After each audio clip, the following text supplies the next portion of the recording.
Hello everyone, welcome back to my channel. ये part 2 है of the topic formation of a company.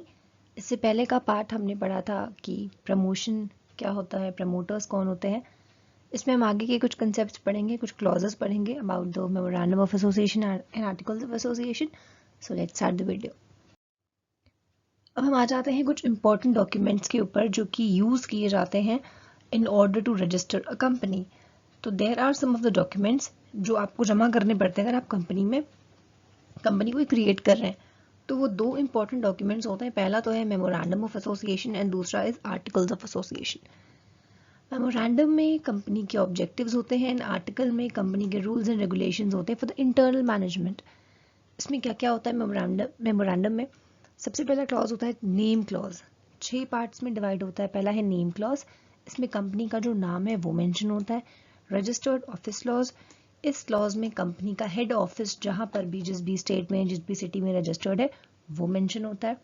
Third one is objective clause, इस clause में ये mention होता है कि कंपनी किस पर्पस के लिए बनाई गई है, उसका ऑब्जेक्टिव क्या है। चैरिटी पर्पस के लिए है तो चैरिटी क्लॉज रहेगा, चैरिटी ऑब्जेक्टिव रहेगा।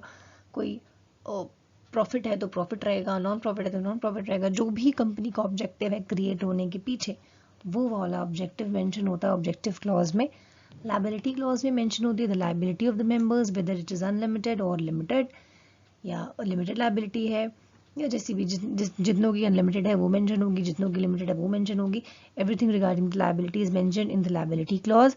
Fifth part is capital clause, इसमें कंपनी का टोटल ऑथराइज्ड कैपिटल मेंशन होता है कि कंपनी क्रिएट कितने रुपए से की गई है, कितने रुपए के शेयर्स इसमें लगे हुए हैं, कितने पैसे टोटल सबके लगे हुए हैं। इसमें आता है कैपिटल क्लॉज। तो ये सारे क्लॉजेस मेंशन होते हैं in memorandum of association. Then comes articles of association. जैसे कि मैंने आपको बताया कि मेमोरेंडम में कंपनी का ऑब्जेक्टिव मेंशन होता है कि किस पर्पस से बनी होती है, नाम वगैरह, रजिस्टर्ड ऑफिस, ये सारी चीज़ें मेंशन होती हैं। In the same way articles of association, this is the second most important document, और इसमें रूल्स लिखे होते हैं for the internal management of the company, कि कंपनी कैसे चलेगी, उसके रूल्स एंड रेगुलेशंस। कंपनी के इंटरनल मैनेजमेंट, कंपनी का इंटरनल मैनेजमेंट कैसे चलेगा, उसके रूल्स एंड रेगुलेशंस लिखे होते हैं हमारे आर्टिकल्स ऑफ एसोसिएशन में। Then comes consent of propose directors. Propose directors मतलब जो भी डायरेक्टर, हम जिसको भी डायरेक्टर बना रहे हैं, फॉर एग्जाम्पल हम किसी कंपनी में 3 लोगों को डायरेक्टर बना रहे हैं, तो उन तीनों का कंसेंट होना in these 2 documents, article of association में और मेमोरेंडम में, तीनों साइन वगैरह करेंगे, कंसेंट देंगे कि हाँ इनके सामने कंपनी क्रिएट हो रही है और ये 3 बनेंगे हमारे directors. Then comes agreement. Agreement में एक एग्रीमेंट बनता है जहाँ पर ये तीनों डायरेक्टर्स साइन करते हैं और मेंशन करते हैं कि ये इस कंपनी के प्रपोज डायरेक्टर्स हैं। और एक और चीज़, क्वालिफिकेशन शेयर्स। जो कंपनी का फर्स्ट डायरेक्टर होता है या जो भी प्रपोज डायरेक्टर है, कंपनी जब फर्स्ट टाइम शेयर इशू करती है तो उन्हें वो शेयर खरीदने पड़ते हैं। उन शेयर्स को जो डायरेक्टर्स खरीदते हैं, the first directors of the company, उसे हम कहते हैं क्वालिफिकेशन शेयर्स। इससे इस बात का कंफर्मेशन हो जाता है कि ये वाले डायरेक्टर जो क्वालिफिकेशन शेयर खरीद रहा है वो कंपनी का डायरेक्टर बनेगा। तो ये एक पार्ट हो गया क्वालिफिकेशन शेयर का। इसके अलावा एग्रीमेंट जो मैंने आपको बता दिया बनता है, जिसमें तीनों प्रपोज डायरेक्टर साइन करते हैं।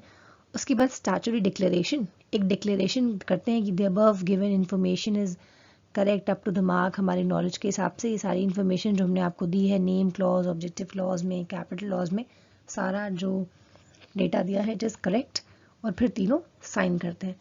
फिर रिसीट और पेमेंट ऑफ फी, उसके बाद जो रजिस्ट्रार को पैसे देने होंगे, जितने भी रुपए में आपका रजिस्ट्रेशन हो रहा है वो सारी फीस आप उन्हें देंगे। फिर आपका क्या हो जाएगा, पूरा का पूरा process for registering a company comes to an end. अब एक और टॉपिक पर आ जाते हैं, पोजीशन ऑफ प्रमोटर्स। प्रमोटर्स का पोजीशन क्या है? Promoters are neither agents not trustees. ना ये किसी के एजेंट होते हैं ना ट्रस्टी होते हैं, ट्रस्टी भी नहीं है। पार्ट 1 एक बार जरूर देख लीजिएगा, it is given in the description box, तब आपको पता चल जाएगा प्रमोटर कौन होता है। They enjoy a fiduciary position in the company. इनकी पोजीशन फिड्यूशरी इन नेचर होती है। कैसे? पहली चीज, they are not legally entitled to claim any expenses. Legally कोई भी एक्सपेंस क्लेम करने के लिए लायबल नहीं है।